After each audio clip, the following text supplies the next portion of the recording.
And you did the opposite. You said, I only do dating Yeah. photos, which is genius, I think. Yeah, I mean, a lot of photographers, especially when I was on the homepage of the BBC for one day, I was just inundated. It was ridiculous. But tons of photographers from around the world kind of got in touch and wanted to work for Hey Saturday, etc.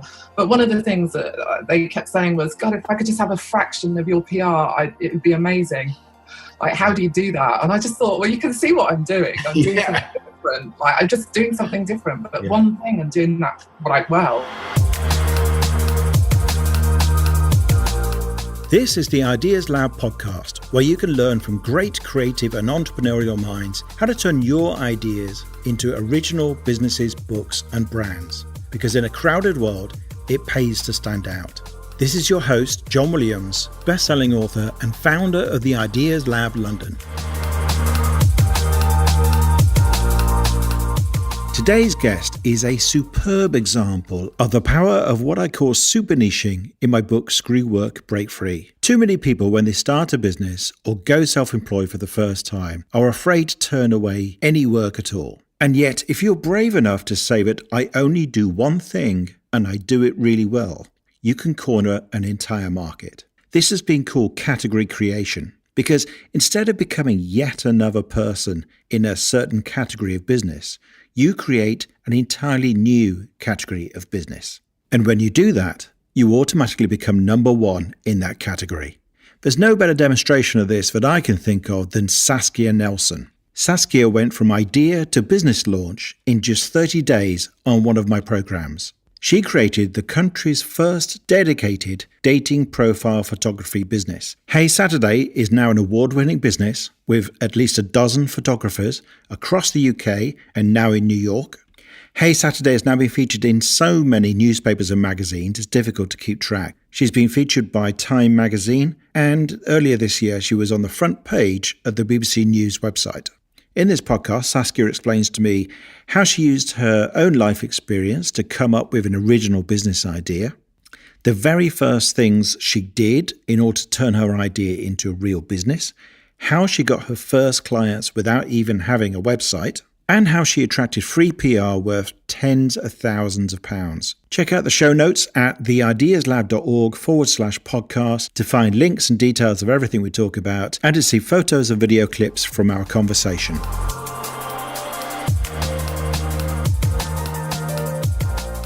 Hi, Saskia. Thanks for joining us on the Ideas Lab podcast. Hi, John. It's a pleasure to be here. Thanks for having me. Yeah, I'd love to know about how your business started. Well, in fact, of course, I know the story, but I'd love other people to hear this because you started it on one of my courses. But first of all, why don't you tell me how you describe this business you've created, Hey Saturday? I would describe Hey Saturday. It's the first and coolest dating photography agency on the planet, is how I describe it and how I do describe it. And we basically create awesome profile photos for single people who are online dating. And it kind of helps them stand out and get more dates, basically, and find love and have adventure. Well, that sounds pretty good. Okay. And so this is a very cool business. You've ended up featured in all sorts of press. We'll talk about that a little bit later. And it's become quite a thing now. It's pretty big. When it started, first of all, why don't we go back to how did you have the idea for the world's first dating profile photography business? Well, it's funny you should ask, John. I was actually reading your book at the time, Screw Work, Break Free, which talks a lot about looking at your life experiences and who you are and figuring out your passions to find your kind of business sweet spot, as it was. So I was kind of doing that.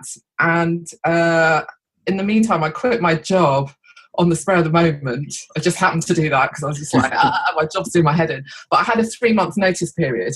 And at the end of that 3-month period, you were running a 30-day challenge. And because I was reading your book, I thought, okay, this could be exactly what I need because I really need to get something going because my job's going to end at the end of the month. It was during that 3-month period. And when I was reading that book, people kept saying to me, because I said I was going to be a portrait photographer, I just hadn't figured out what I was going to do. And what I noticed was that all the other photographers that I was looking at, their websites, their businesses, they were all the same. So they all offered the same thing. They all offered events, weddings, portraits, family. and everyone's website basically looked the same. And I was like, well, I don't really want to do what everyone else is doing. And I kind of figured that I wanted to do one thing and just do that one thing really, really well, because I was reading marketing books as well. And they say that when you read marketing books, especially back then, rewind 5 years, it was all about doing one thing and doing it really well. So I thought, right, I'm going to do that.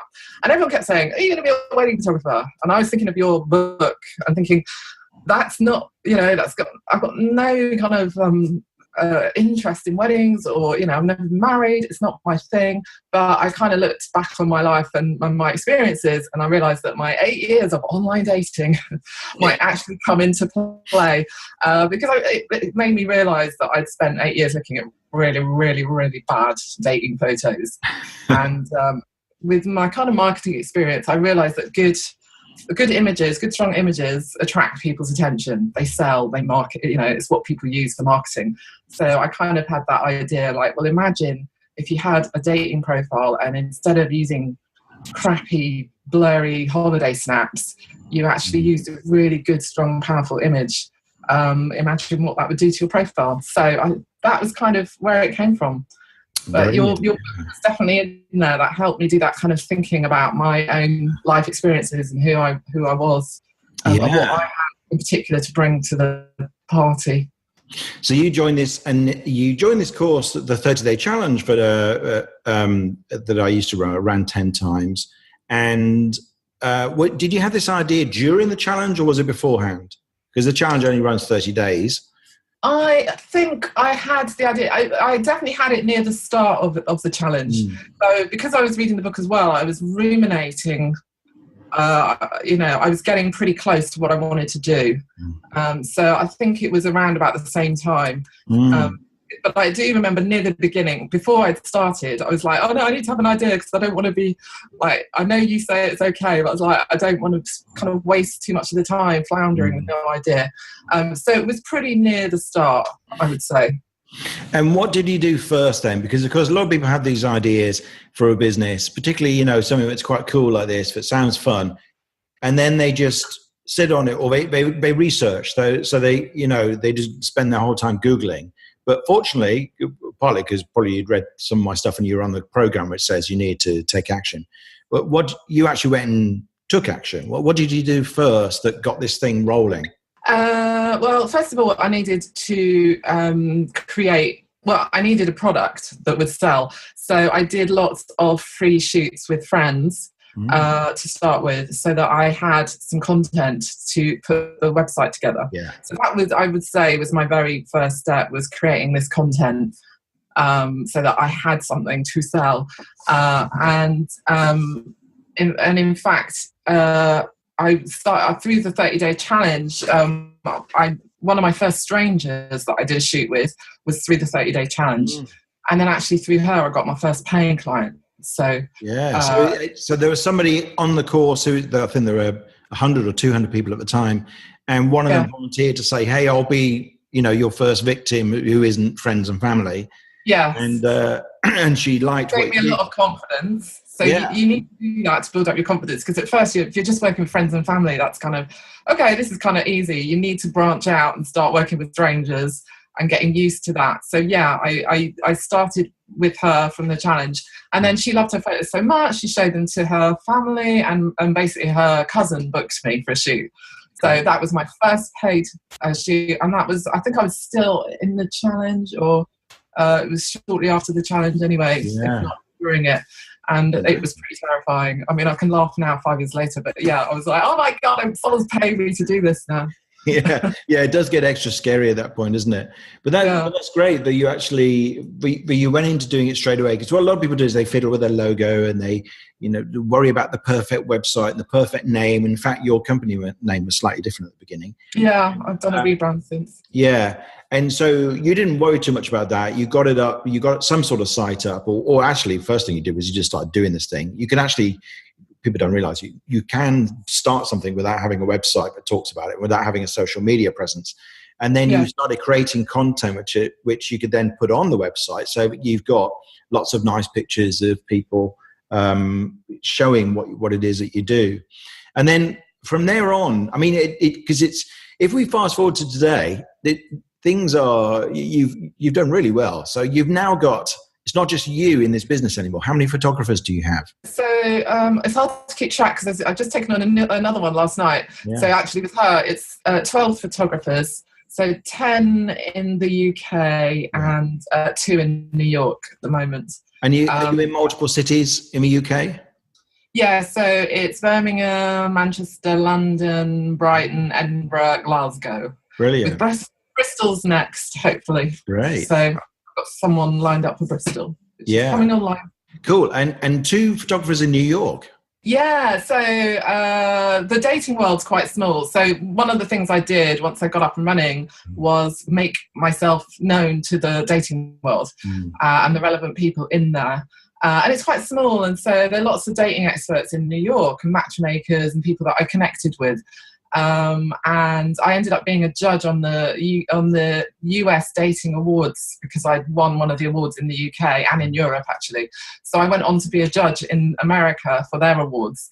And so obviously they started realising who I was. So that gave me profile over there. So they started taking me quite seriously. And I realised that the dating scene in New York is super interesting. Like for every single guy who's got a good job, there are like 5 hot women throwing themselves at them. So that makes it quite an interesting dynamic. Not for women, unfortunately. But yeah, so I found the dating scene over there really, really interesting. And obviously there's thousands of single people there. So yeah, that seemed like and all the dating experts were saying they needed a service like Hey Saturday over there. And you've won multiple awards as well. You mentioned a couple of them there. You've won quite a few, I think, from what I've heard. Yeah, I've done all right. Yeah. And with the press, I actually mentioned you last night in a talk because I think it's a great story and a really impressive journey that you've been on, and one that people could find interesting to hear about because it's a fun subject. You've been in, tell us some of the publications you've been in and some of the media you've been featured on. There's so many, we couldn't list them. Yes, I'm trying to remember. I was in Time magazine, got in touch with me in about 2014 and kind of was doing an article. They loved the idea of dating photography and they recognised that I was the first person doing it. So that was probably my biggest, most, kind of impressive piece. So that was Time magazine in America? Yeah. Wow. So they put me on their blog. So I then came to the attention of Martin Parr, who's obviously one of the UK's best living photographers. So he booked me for a shoot. So suddenly I'd never really got in touch with the kind of photography world, but that really helped me kind of in the photography world. So I was identified as someone having created a new genre of photography. And then like the Evening Standard, the Independent, the Telegraph, they kind of love a good story. And dating's obviously, the press love anything to do with dating. So, and I think it's because what I'm doing is new and different. And still, 5 years later, no one else is really doing it. So yeah, and that's actually one of the rules. If you want to get the attention of the press, then you need something. You've got the perfect story because it's kind of fun. Lots of people can relate to it because everyone dates, pretty much everyone, or has done at some point. Everyone's interested in relationships and sex. And so it's a naturally exciting topic, but also because you are doing something new and fresh. And that is what people forget is that's what the media craves. So if you ever can prove that you've got a new take on something, a fresh angle on something, they will love you because they have to fill these papers and magazines every month and every week and every day, whatever comes. So when you come along, this is why you've been in just about every publication, every magazine and newspaper you can think of. And also I think that you're a great example of what I call category creation, because this is a term that I think came from the book Play Bigger, but a few people have written about this. And the concept is that instead of creating like yet another instance of a business in a category, you created an entire new category. And you did that by zooming in. So that's often how you do it, because pretty much every kind of business has been done. But if you narrow your focus, then you become the dating profile photographer, which is a new thing, whereas being a portrait photographer is not. And I often say to people when I mention you as an example in category creation, how much press do you think Saskia would have got if she'd done what everybody else does when they become a photographer, which says, I will do anything. I will photograph your wedding. I'll photograph your business event. I will take a portrait photo or photo your product. I will do anything at all because I'm desperate, is basically what most people do when they become a photographer or a freelancer of any kind. Yeah. And then, of course, they get no press and they look like everybody else. And you did the opposite. You said, I only do dating photos, which is genius, I think. Yeah, I mean, a lot of photographers, especially when I was on the homepage of the BBC for one day, I was just inundated. It was ridiculous.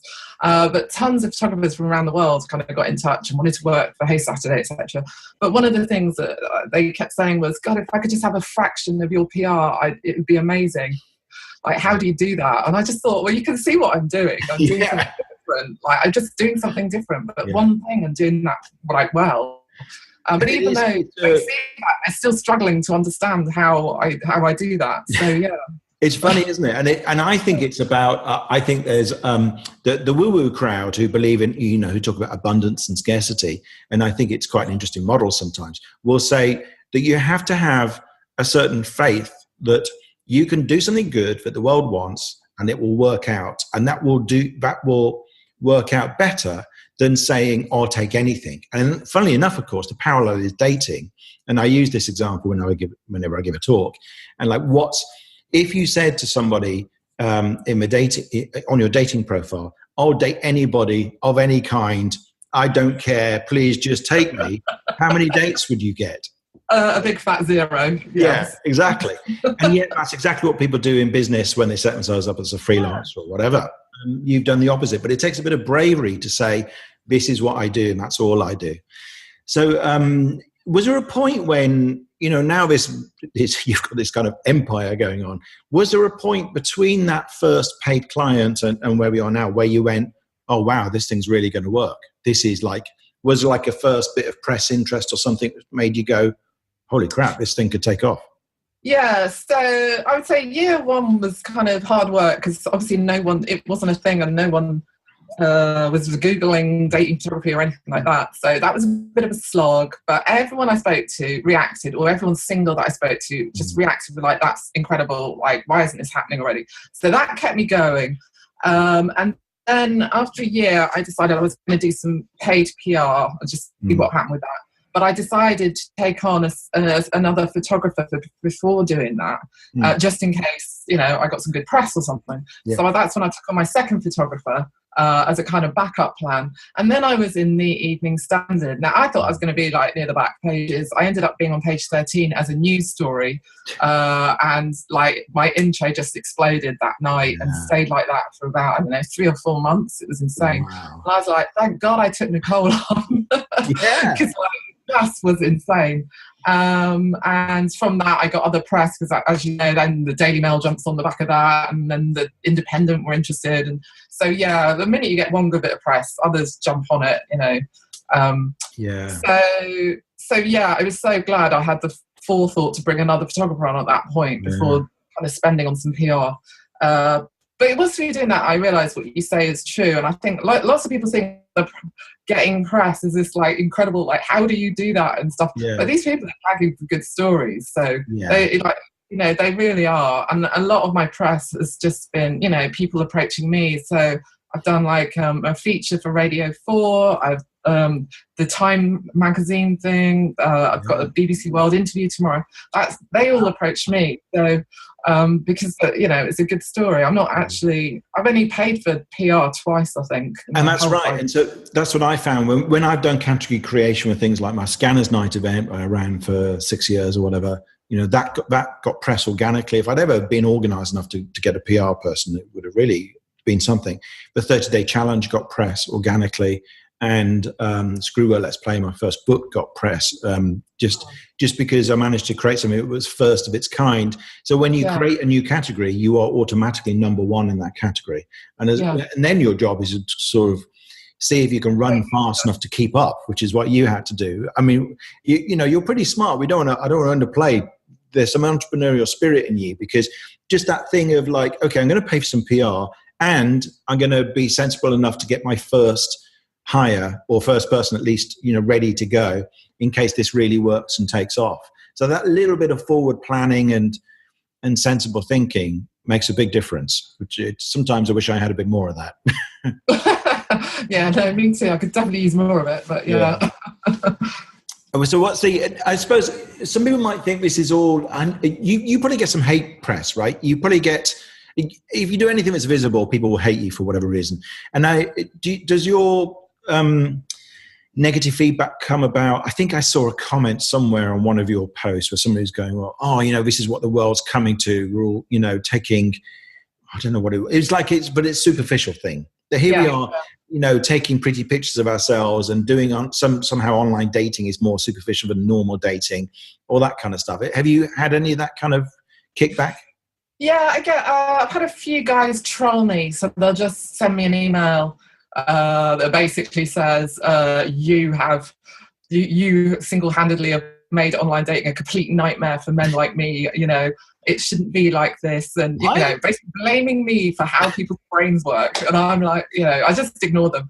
But it says a lot about them and why they're not getting dates, to be honest. What does that mean? I don't get why it's your fault that they can't get a date. Because they say I'm making it all about what they look like. So okay. They're obviously not particularly attractive or whatever. Yeah. And suddenly it's all about having amazing photos and that. So. And we should say that actually what's nice about you, it's not just about taking, you kind of stand against something, because this is what having a brand is about.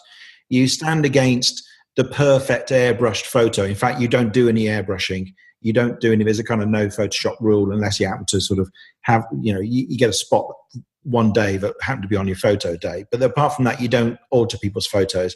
But you're trying to take a flattering photo with lighting and so on, and good posture and clothing and whatever. But also you're trying to capture their essence. So you've done things where you've done photo shoots for people that are on Brick Lane in vintage shops and stuff, because that's what they like doing, or at a food market because they're obsessed with, nice food. And so you're trying to get people's spirit. It's the opposite really of the let's get you in a studio and light it with 14 lights and make you look, like one of those sort of American portraits that's exactly overdone. That's why those trolls really wind me up, because I'm actually doing the opposite. I think, the biggest reason that people don't get second dates is unmet expectations. And that's usually because of their photos, right? And I saw a lot of that. I went on a lot of dates with people who look nothing like their photos. And it's like, for example, I went with one guy who looked like David Beckham in the photo, but actually turned out and looked like Columbo.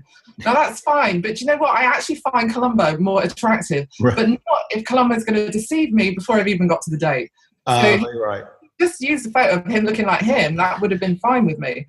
But because he tried to deceive me before, I see it as deception, and as does everyone else. And when you're dating, being deceived before you've even met someone is a huge no-no.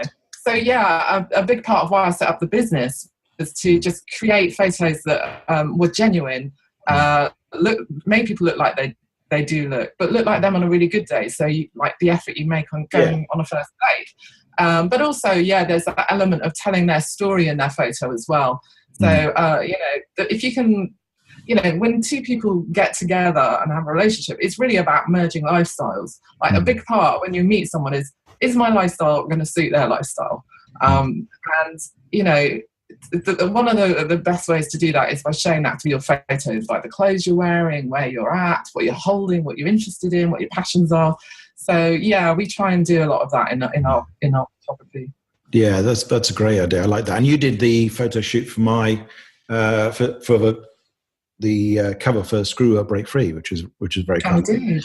Yeah. So that photo's been everywhere now. And okay, so related to that, you do actually have some nice stories, because you do have an impact on people's lives. I mean, you've had people, get into relationships, and I guess you probably have people who see themselves differently after they've had a good photo taken.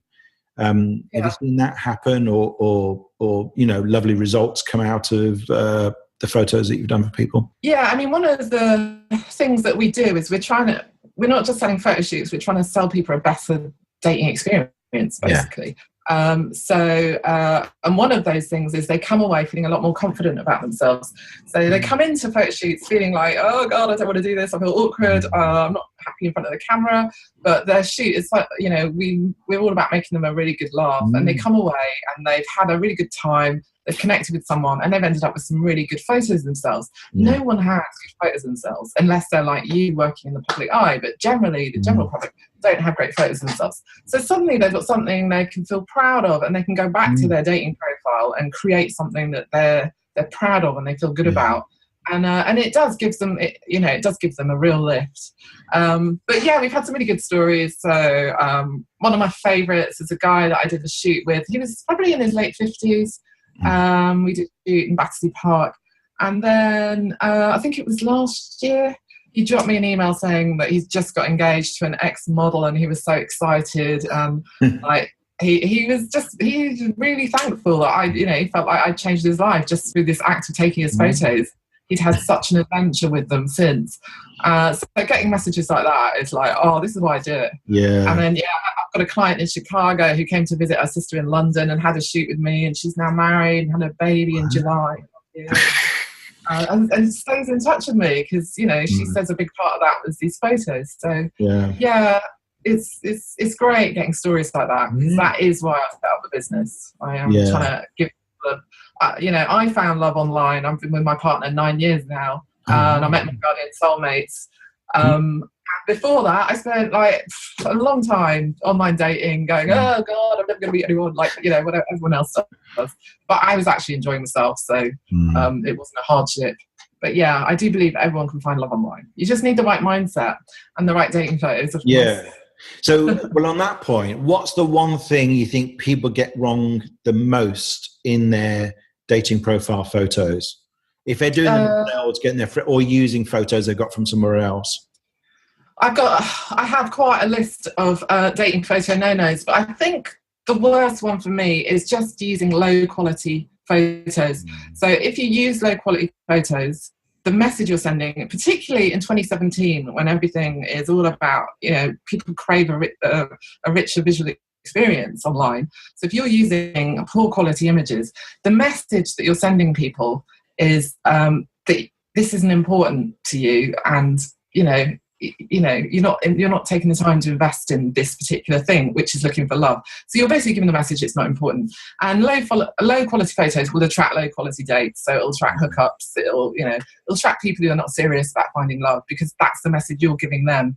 Yeah. So people who do that, if they switch to better quality, will straight away start getting better quality dates. That's a really good point. Yeah. And realise that, but it is true. Yeah, no, that's really interesting. I hadn't thought of it like that. So we've already had a quick chat before about this crazy project I have as part of the Ideas Lab. So the Ideas Lab helps other people launch businesses like your own. But I also want to do this with a completely new business of mine, which is what's now called the Love Challenge. And that will be a 30-day experience where people get to learn new ways of approaching dating and relationships with visiting experts, and I'm hoping you're going to be one of them. And and use the format that's worked so well around businesses and also writing books for other courses I've run, and apply that to the world of dating. And I suppose I wanted to get your reaction to it and see, you were quite excited when I first mentioned it to you. Do you think this is a project that could really work? I'm starting from scratch, and so far there's zero traffic, there's no website, there's zero email list, and I'm going to be talking about how I actually build all that stuff along the way. But right now I'm trying to work out, is this a good idea? I think it's 100% a good idea. People are so motivated to find love. It's the one thing pretty much everyone wants to do, right? And it's really hard, and there's too much choice. There's it's hard, but everyone wants to do it. So people are willing to invest in it, so they're willing to spend money. So that's you can tick that off. But they need help, and they're willing to turn to experts, and they need guidance, and they just need to make sense of it all. So I think it's a fantastic idea. I love it, and I can totally see people, as long as you make it fun and engaging, which it will be because that's how you run your other things. And also, I do think dating in a lot of ways, it has a lot of similarities. The strategies you need to date are quite similar to the ones that you need to run a business. So Right. I don't think that it's, I don't think it's going to be that much different from what you've done. It's just fine-tuning everything to relate to dating. Yeah. But like, people do need, they do need to have a more strategic approach to dating if they want to find someone of the kind of person that they think they should be with. The kind of like, let's just leave it to fate and like romance, like, well, I'll meet someone, that's just not going to cut it in 2017. You need to be in the wrong year, Saskia. It's 2018. Oh yeah! Oh my God! You've always had a whirlwind beginning of the year so far. I think we've not caught up yet. Yeah. 2018. God, how did that happen?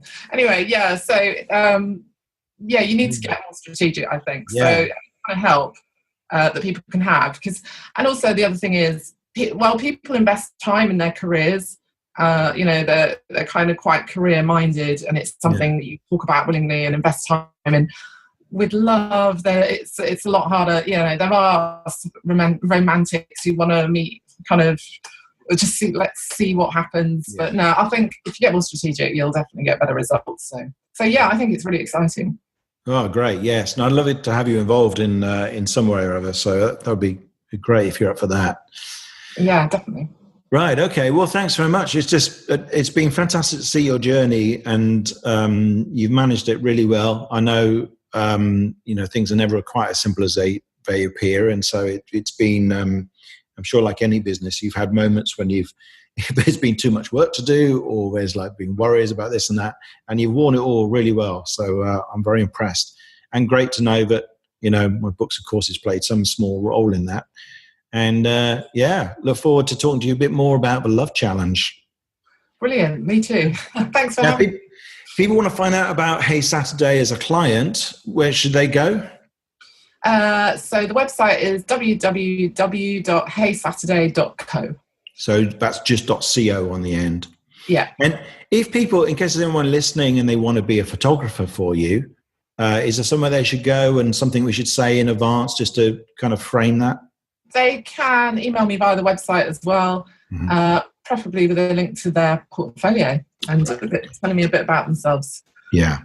Okay, good. Well, I look forward to seeing where you go from here, and good luck with the BBC Worldwide interview. Thank you. All right, cheers. Thanks for listening to this episode of the Ideas Lab podcast. Please do subscribe, and if you've enjoyed this episode, it would be great if you could leave us a review. You can get links and details of everything mentioned in the podcast in the show notes, along with photos and video clips from many of our episodes. Just go to theideaslab.org/podcast.